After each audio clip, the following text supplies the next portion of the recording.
taliska booliiska ee gobolka Bari ayaa soo bandhigay dad la xiriirinayo kiis isugu jira kufsi iyo dil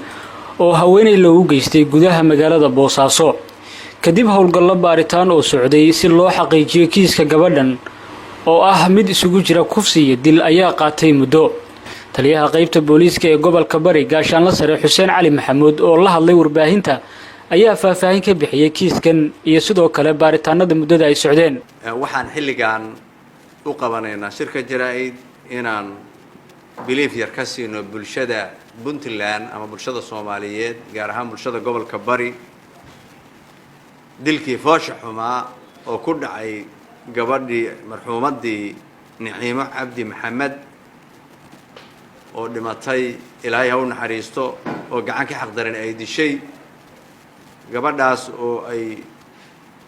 ay dileen محمد عبدي فري iyo Cabdiraxmaan Maxamed Isaaq labada nin oo BLA oo gaariga ku qaaday oo magaalada kula wareegay meel ka mid ah tagay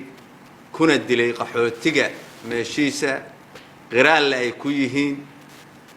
meedkeedana dhigay jidka Sodonka iyo saldhiga Nuur Salaad meel u dhaxaysa halkaasna ay gaariga haddana dib ugu marsiiyeen qiraal ay ku yihiin marka Ilaahay mahadiis weey caawa inay qiraal yihiin ee bulshadana u sheegayno cid kasta oo gacan ka geysatay bulshadii gacanta ka geysatay dhamaantood bulshaweynta gobolka Bari cid kasta oo gacan ka geysatay uga mahadcelinaynaa CID-da iyo xeerlaalintana aan aad ugu mahadcelinayo booliiskii ka shaqeeyay oo iyaguna soo qabanayay xogta raadinayay taliye saldhigyadii iyo cid kasta oo ku lug lahayn aan aad ugu mahadcelinayo inay caawa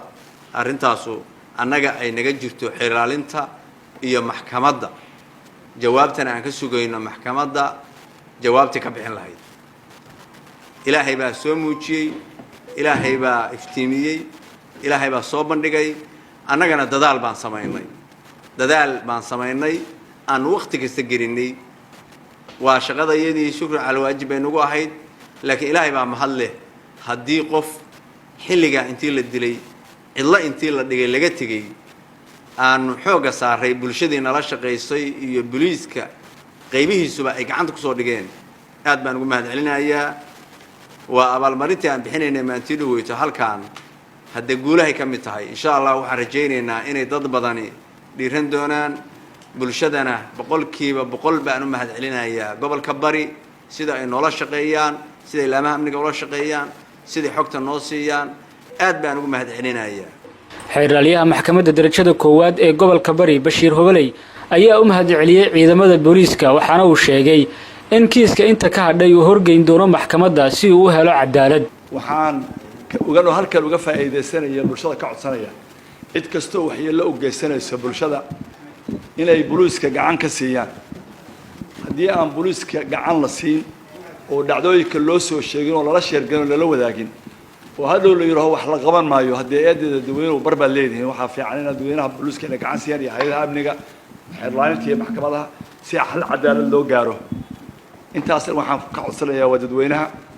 aad iyo aad baa taliya u mahadsan tahay aad iyo ciidankaagu annaguna waxaanu ballan qaadaynaa xeerlaalin ahaan waajibka naga aadan iyo kan iyo wixii kale oo la midaba inaanu ka gaaro haddii Ilaahay idmo maxkamadduna insha Allah ka gaarayso go'aan cadaalad oo kii ugu wanaagsanaayo Cabdiqani Boosas BC Boosaaso anigu waxaan isticmaalaa Samtel isagu ma uu isticmaalo Samtel anigu in badan baan Samtel ku hadli karaa balse isagu sidaa ma samayn karayo warmaahay run miya waa runtay 24 saacadood waxaan ku hadlaa 2500 oo shilin oo waa bilaash bishii oo dhan waxaan ku hadlaa $5 oo kali ah caadi ma aha maxaad mar hore igu sheegi weyday fikir